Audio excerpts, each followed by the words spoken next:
Hi, fans of high quality entertainment. I am with Isaac Brown, who does a lot of reactions on his YouTube channel, including he did all of the Beatles albums in a row, and he talked over the end of Abbey Road, which we'll get into later. And I've got a special intro for you, Isaac. Are you ready? Sure.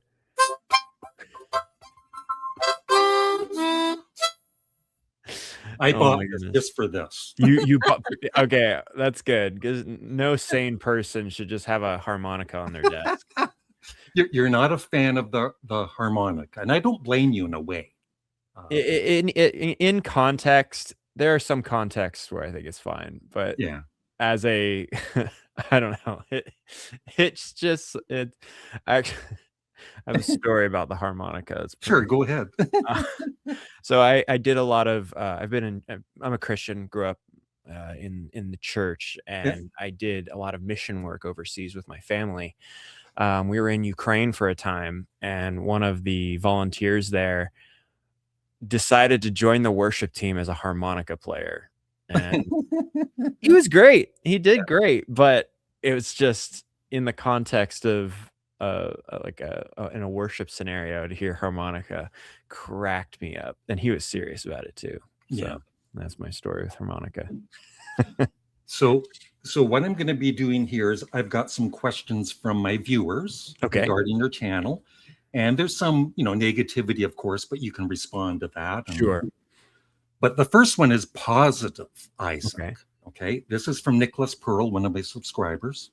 Awesome. I don't have any questions, but I'm looking forward to the interview.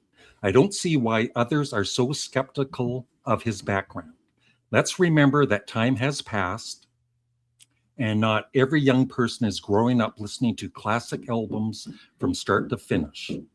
As a Gen Z person myself, for many years, I was only aware of a few songs and basic facts when it came to older acts, such as the Beatles. Sure. And I totally agree with that. Today, people in their 20s and 30s, not all of them know the Beatles or any of these other classic rock bands. Mm-hmm. I could actually share a little bit about why I've never heard this music, because there's actually a story to it that I've not shared on my channel before.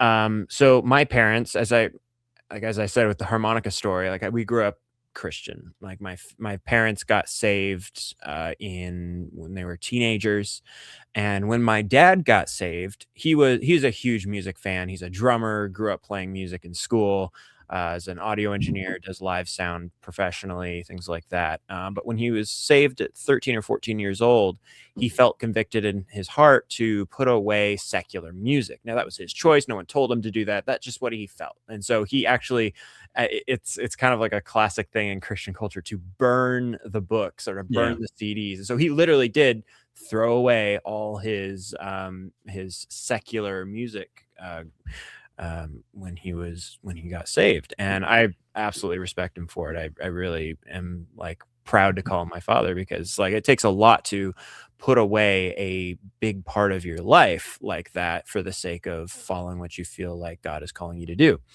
And so in our household, we just didn't grow up with music, especially from that era, the 60s, 70s, and 80s, which is the music that my dad was into at the time. He's Gen X, I believe.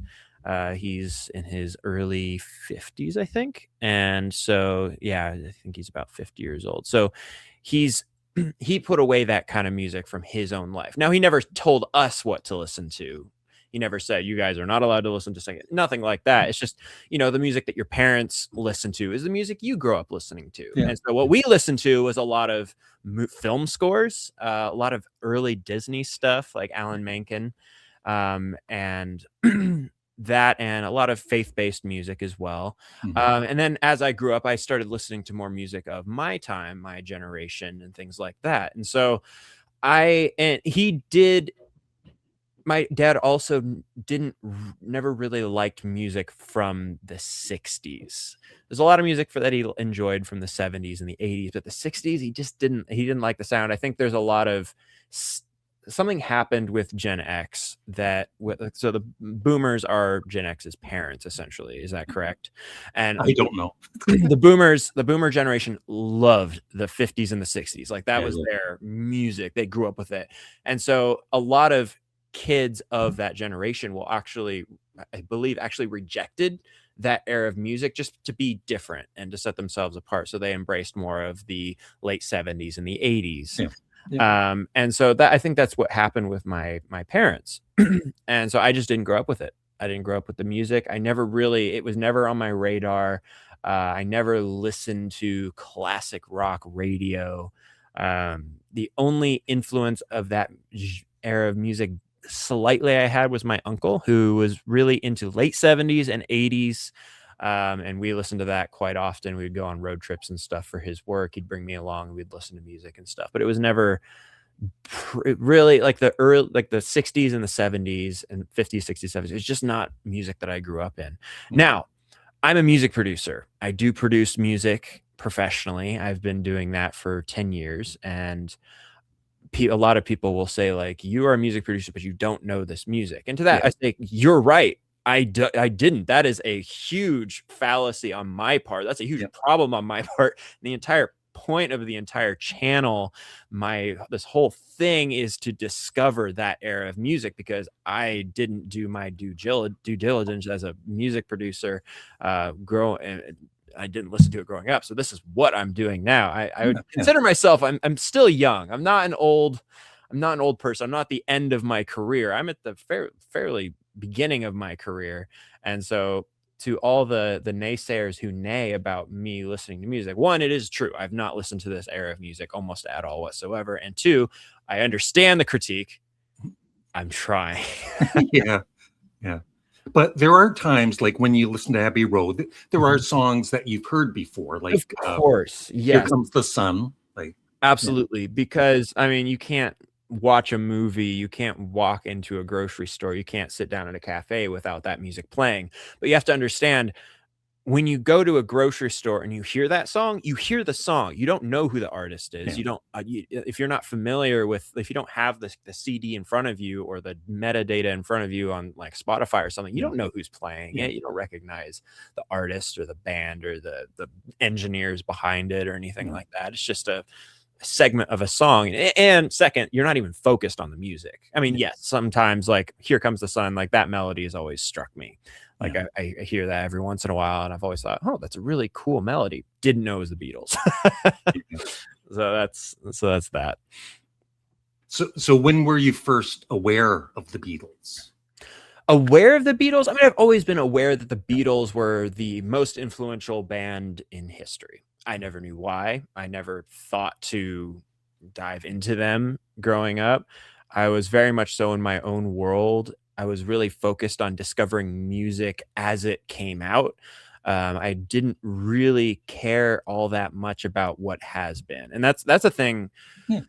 A lot of Gen Z look at things that are older. Okay, except for clothes. Gen Z loves vintage clothes, but other than that, things that are older are kind of looked down upon by my generation. And I think like older wisdom, older books, older movies. Oh, older movies. I don't even want to get started about that. Like I've gotten into like classic movies from that era as well. I can't, it's not my channel's niche, but if I could, I would make a YouTube channel about old movies as well, because it's fascinating. But like I sat my entire family down to watch 12 Angry Men, which is one of the greatest movies I've ever seen in my life, I believe from 1956. And they were all like, oh my gosh, Isaac, why are you making us all watch this? By the way, I'm the oldest of 15. So wow, there's a lot of, and I'm the oldest. So there's a lot of even younger generation than me. And so I sat, as many as were in the household at the time, down, and we watched 12 Angry Men. And then I saw that it connected. I'm like, oh, I'm into this old stuff, but they're not. And then it helped me understand my audience is I am not into their old stuff. I don't understand. I didn't get it. And so I can understand the frustration of people watching my channel and being like, how do you not get this? How are you not like immediately enjoying the heck out of this? Which I am enjoying the heck out of this journey. It's been incredible, but I do understand.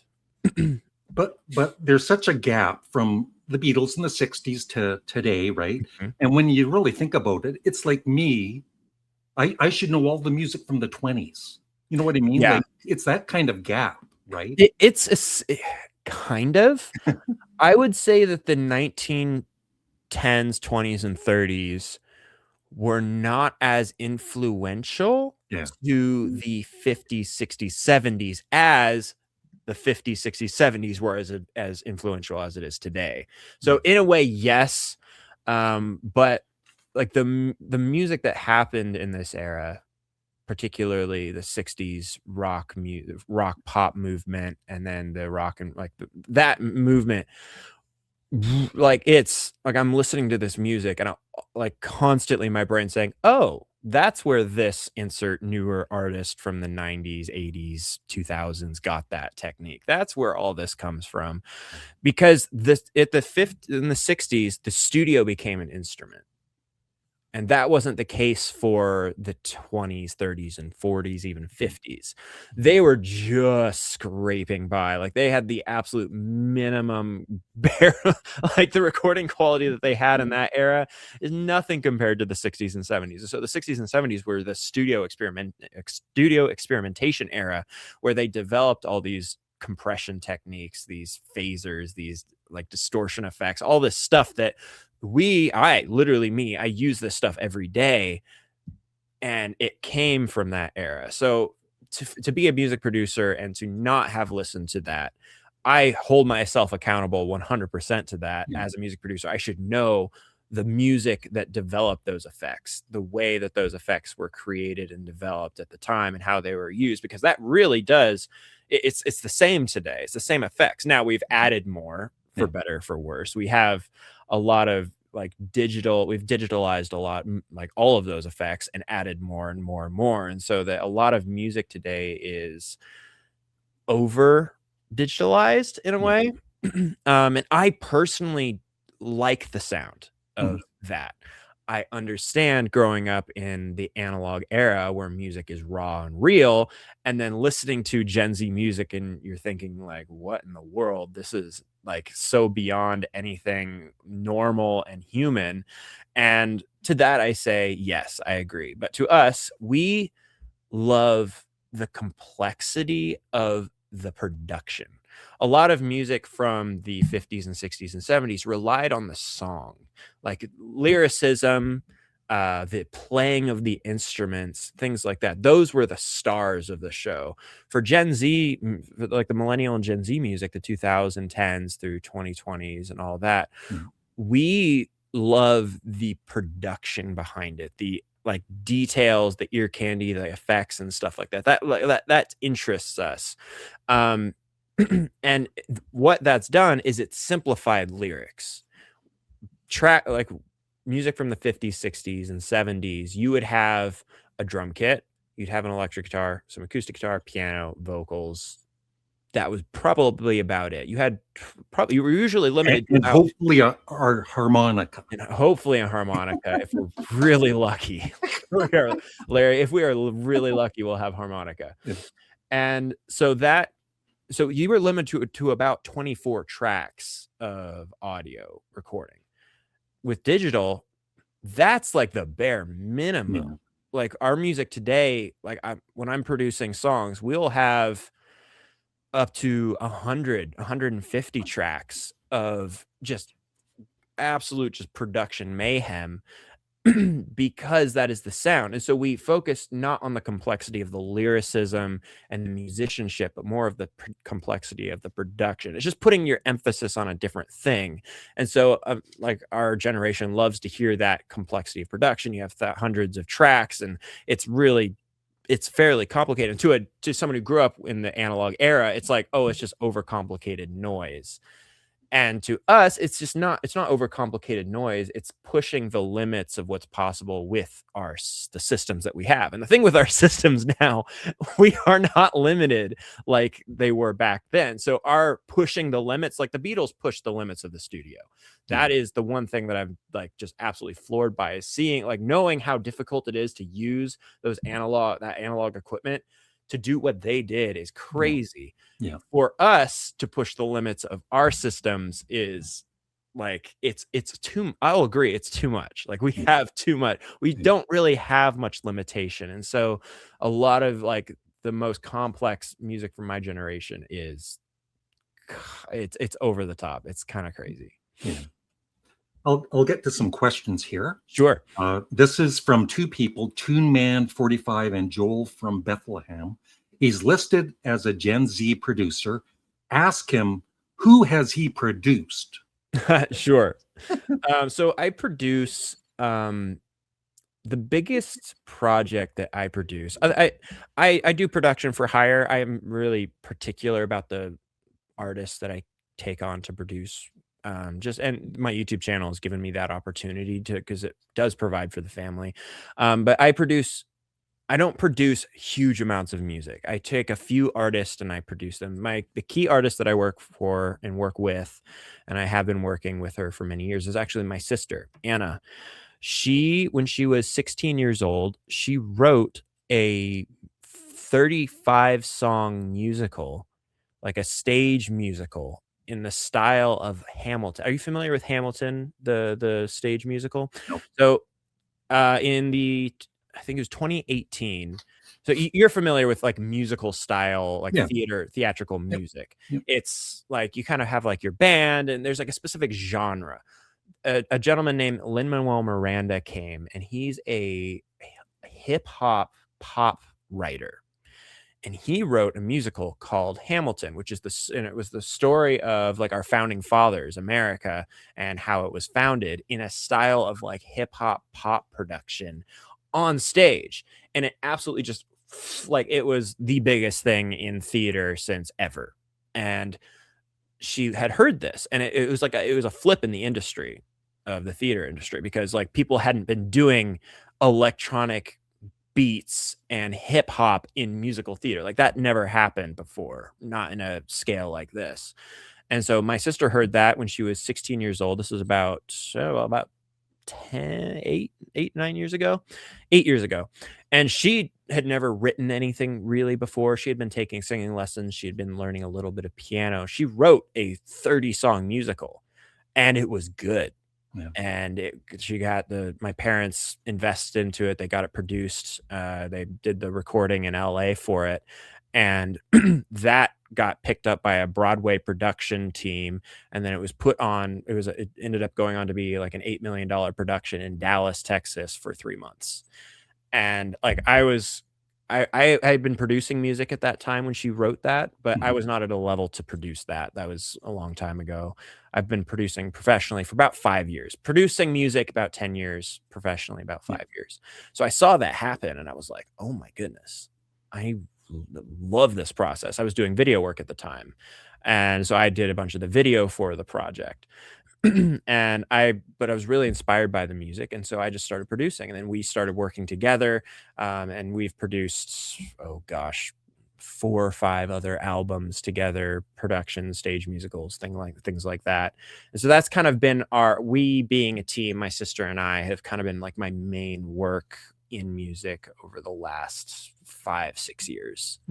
I've produced I do a lot of faith-based, because a lot of these musicals and productions and stuff are faith-based. We just grew up in that, and like that was our kind of our foundation. That's what we believe. We do believe that God is real, and the Bible is inspired by God and is a real book that like actually has power and the ability to change lives. And so we really invest in that. And so a lot of the work that I've done is faith-based. Stuff like that. And just because other people haven't heard the artist you've produced doesn't make you any less of a producer in my books. Sure. You're a producer, right? Yeah, I would agree. I think it's not necessarily about the names, but about what you can do. And I would encourage everyone to go and listen to Anna Miriam Brown on Spotify. Listen to some of her music. She's the most, like, I'm biased in a way because she is my sister, but she's one of the most talented writers I've ever heard in my life. And it's hard for me. Like I have to turn down a lot of production projects because I just hear like I love working with her and her songwriting and her vision and stuff like that. That when I listen to other people's like pitches for projects for me to work on, I just like am not inspired by it. I don't hear like yes, I could produce it, but it's just like I love working on projects that I am like emotionally involved with, like that I hear and I'm like, oh, I need to produce that. Yeah. Like that's the kind of stuff that I love. And that's not necessarily super huge pop hits. It's not what I am. It's not what I produce. I really do specialize in combining like orchestral with pop and hip hop and things like that, but also having like acoustic guitar and real instruments. I love real instruments. Getting string players to come into the studio and play the parts that I compose and things like that. It's fairly niche. It's a bit more of a niche genre, but it is no less music. I'll say that. Okay. Adam Findlay, who was your favorite artist growing up, or who is your favorite artist now? Favorite artist growing up, I would probably have to say Hans Zimmer and Alan Menken were like my two biggest artists growing up, and they're both film composers.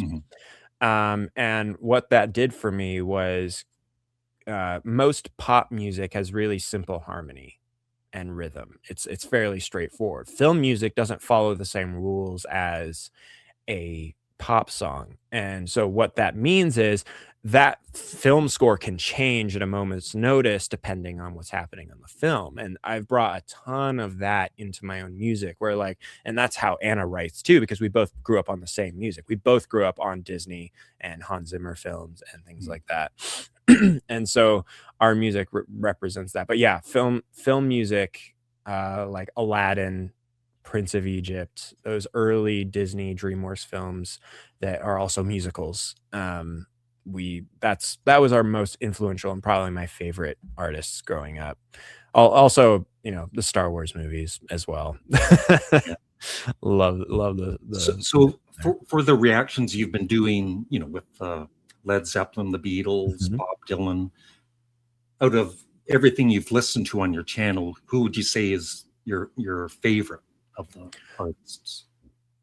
My favorite. You have to say the Beatles, Isaac. I've very specifically not been able to choose a favorite because each one of those artists do something so differently. The Beatles, I love the Beatles for their studio work and their experimentation with literal, just like using the studio as an instrument. That is just absolutely floored me. So what do you think of Sgt. Pepper being made with just 4 tracks? I actually didn't know that. Yeah. If that's the case, and they would have to, I'm not a producer, but they would have to put them onto another tape, kind of. Bounce it down, I guess. Yeah, you'd usually have in a studio, you'd have 2 tape machines, one tape machine to record onto, and then another tape machine to dump those recordings onto. So then you could have 4 more, then you can keep kind of dumping it. And you could do that to an extent until the track started to break down in quality because you have too much stuff on there. So you could get away with a lot with 4 tracks, but even Sgt. Pepper, oh my goodness. I didn't know they did that on a 4-track. Yeah. That's amazing. Yeah, and exactly. You also have to realize some of the people commenting on your channel about the Beatles, like me. I'm 68, so I remember.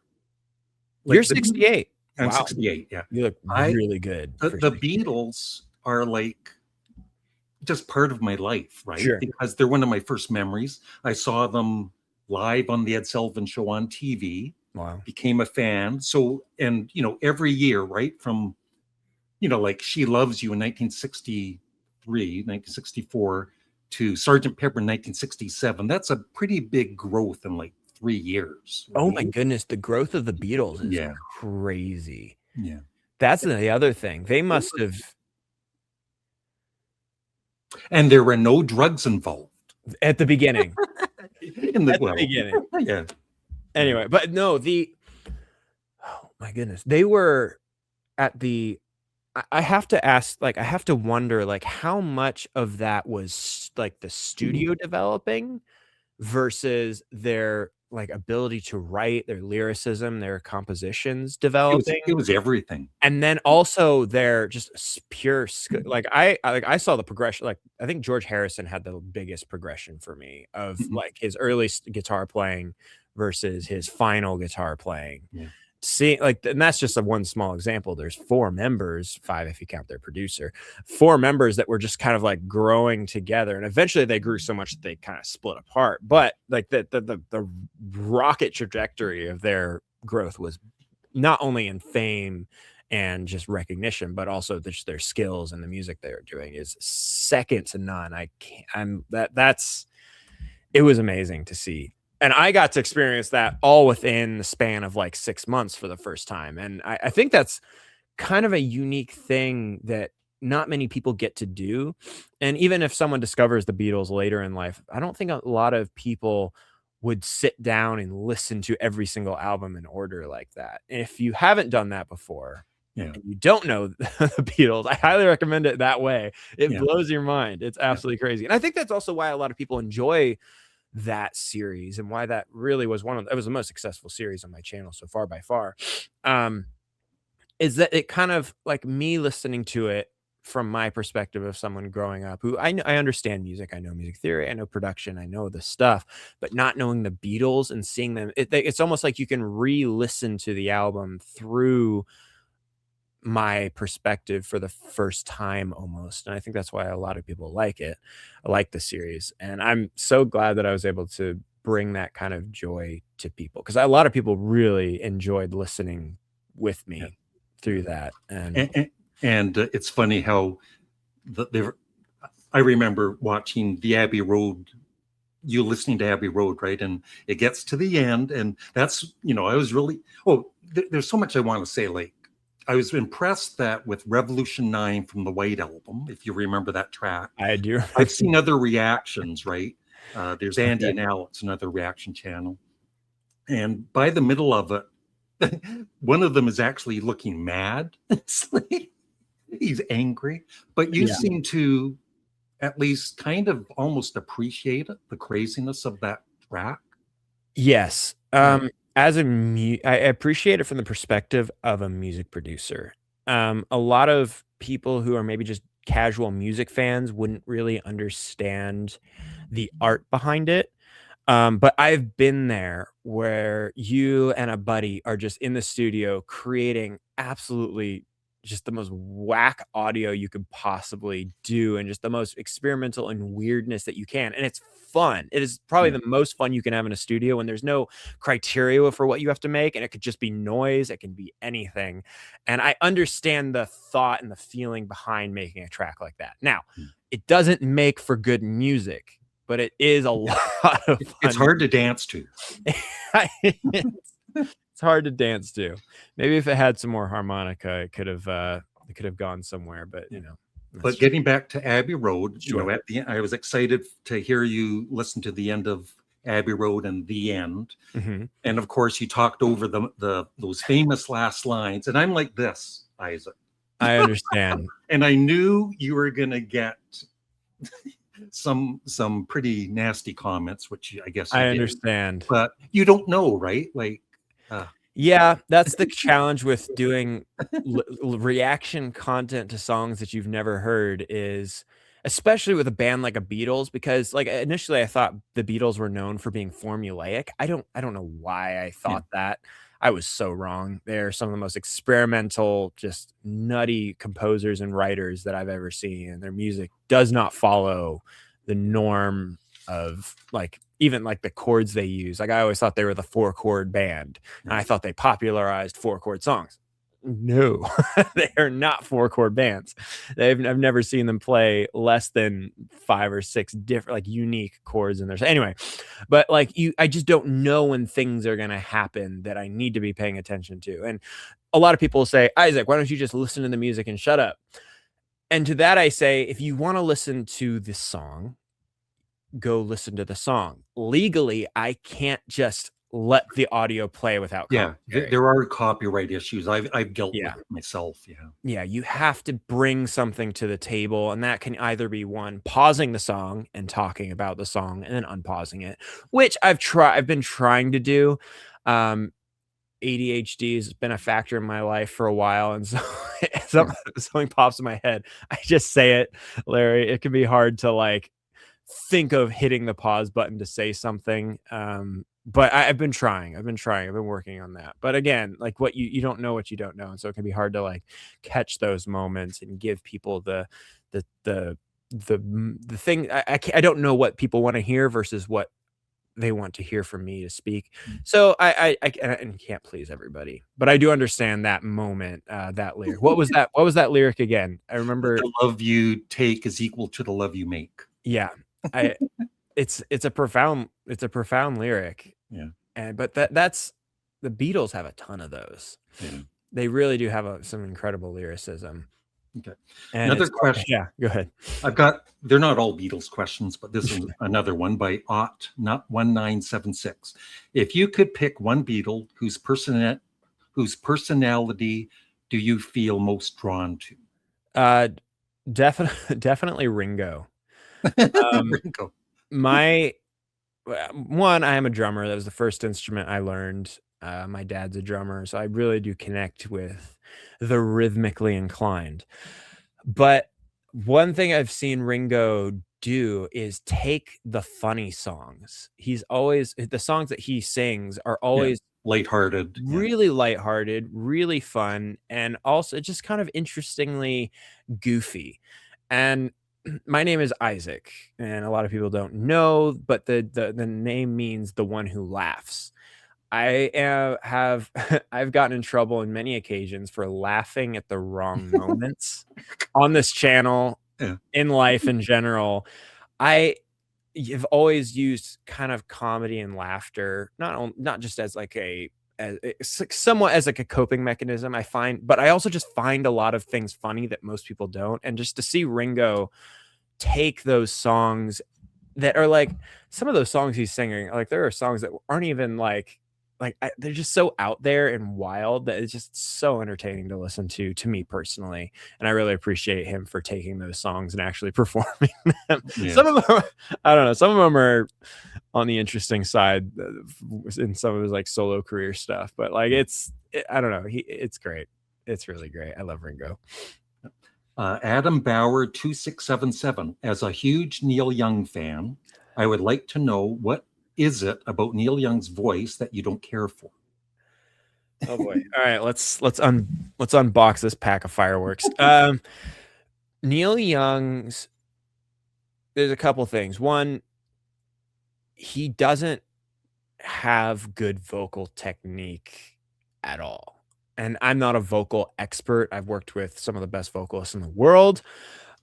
I know how to get what I want out of vocalists, but Neil Young sings like he purposefully doesn't want to have good vocal. I feel like if he tried, I've heard him hit notes and I'm like, okay, you can hit those notes really well, but it's just something about it. I've described it as lazy. And a lot of people, when I say lazy, my personal term, it's a sonic laziness, not a personality or character flaw in the person. Like I call slide guitar, pedal steel, I call that a lazy sound, not because it's the people who play them are lazy.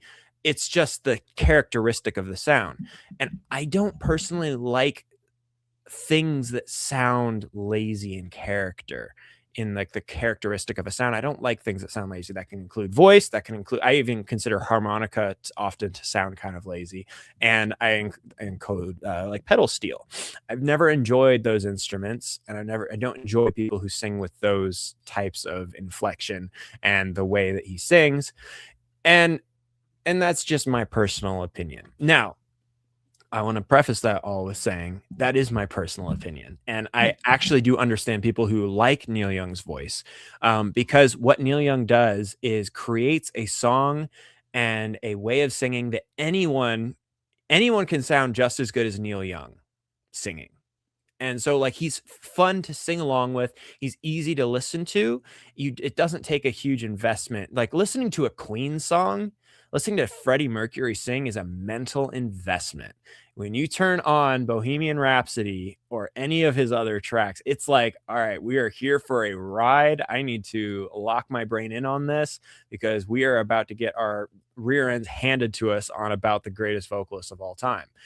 When you listen to Neil Young, it's like it feels like you're almost like relaxed. It's not a high involved like in your face. Now, not to say Neil Young doesn't get in your face. He can get pretty high octane and bring it, but it's not. It's a different thing. And I understand people who enjoy his music. It's just not for me. But we all have singers that we don't care for. I'm not a fan of Axl Rose from Guns N' Roses, but somebody asked me, why don't you like him? It's like, I don't like his voice. It's that simple, right? Yeah. Like, you don't have to get all into the details of it. You like what you like, right? Yeah. A lot of people don't like the lead singer of Rush. Right. Eddie Lee. Yeah. He's got a really high pitch. I love Lee. He's an incredible vocalist. He's got some really incredible technique, but a lot of people don't like him, and that's fine. All right. One more Beatles question. Rob Taylor. Now that you've gone through the Beatles albums, will you do Paul McCartney both with Wings and solo? And have you heard the new Paul McCartney album, The Boys of Dungeon Lane, which is one of his best albums? Oh, people like, okay, I haven't listened to his last album that he's released. I heard mixed reviews on it. I think my brother actually listened to it, Joe. He's been on a couple of the live streams, and he said he didn't love it.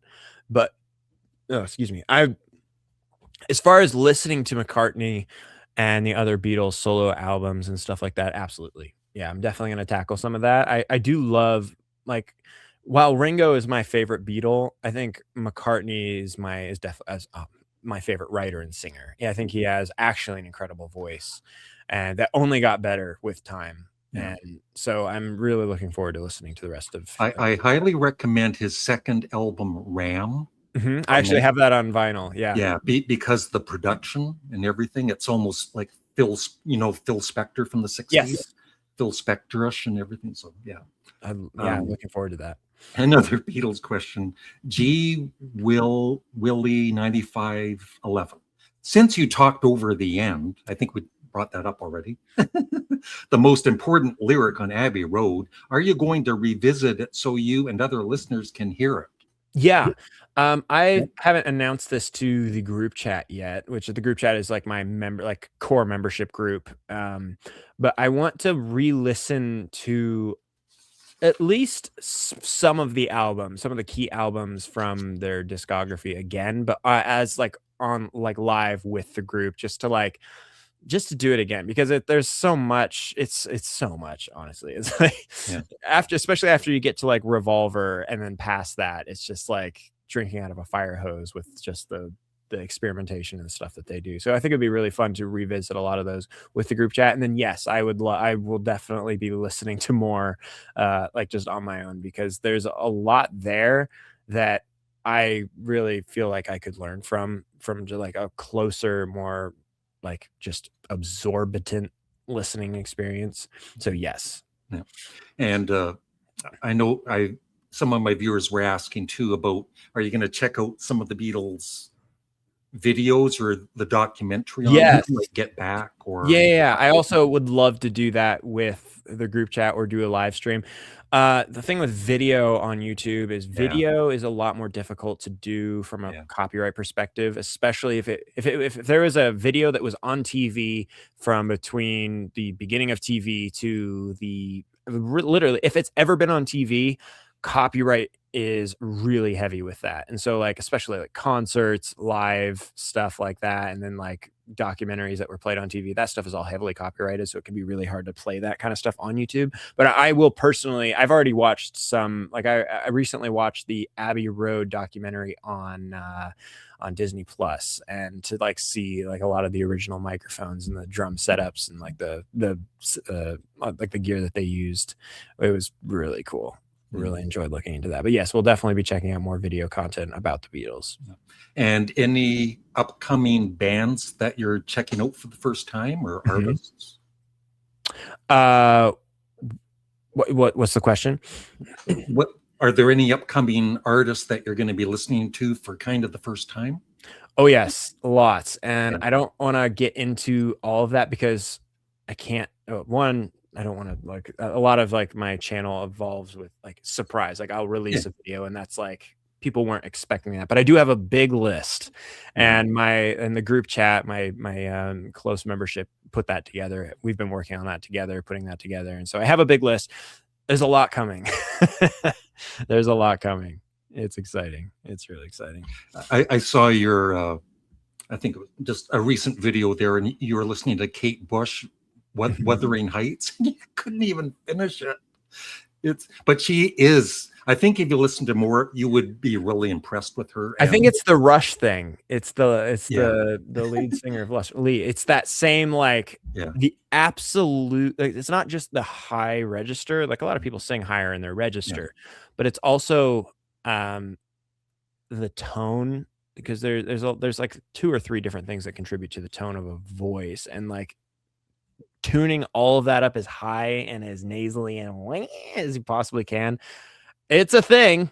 But yeah, Kate Bush, that was the first time I've ever heard her, and that was and she doesn't always sing that high. But, that was fascinating. and I've been a fan of this band called Sparks. They've been around since the early 70s. Okay. And if you ever do like a 70s kind of thing, check out Sparks' This Town Ain't Big Enough for Both of Us from 1974. It was a big hit in the UK. Okay. Yeah. Not enough space. Cool. Yeah. I'll check that out. And what else here? I don't have anything planned. I'm all done through the questions. No, Have you had? I saw that you had some negative comments toward yourself because you were making content about my video. Of course, because they said, why are you doing a reaction to a reaction? It's like, I can't talk about. It's YouTube. Like, are there YouTube rules? Like, right? Like, and it was more of a review about YouTube. Yeah. It wasn't even really. You're definitely doing more of like a commentary about and like a review of the video, and not you weren't like just like playing the video straight through and just reacting to it. I don't know. It's funny. I love YouTube for just that. Yeah, it's and some people are really offended about any reaction channel, right? Mm-hmm. Yeah, in your case, you have 2 sides. You have the people who are, I guess, fans of what I do, hearing you have even the slightest amount of criticism and then going after you for that. And then you have the people who don't like what I do and going after you for saying positive things. It's a funny world we live in. I've learned over the last 3 years of doing YouTube, and you've been doing this a lot longer than I have, I've had to learn to ignore those kind of comments. Sometimes I will, like not too long ago, I received an email from a gentleman who was just absolutely just trying to tear me apart. And I chose that to specifically make a video about, to address some common issues that people have with the channel or me, or questions. And so I took that to like, it's essentially that Gen Z doesn't make real music. That was his point. And like our generation doesn't make real music. And I made a whole video about that, because that is a common thing. Like, music today isn't real music. And I would disagree with that. And so like sometimes you'll take comments and emails and messages that you get, and you can make videos, but for the most part, just have to ignore it. Really. I get quite a bit of negativity on my channel, just because 1, a lot of people don't believe me, and 2, I talk over their favorite parts, and 3, I don't know. It's the internet, and people are brave on the internet. But I love doing this.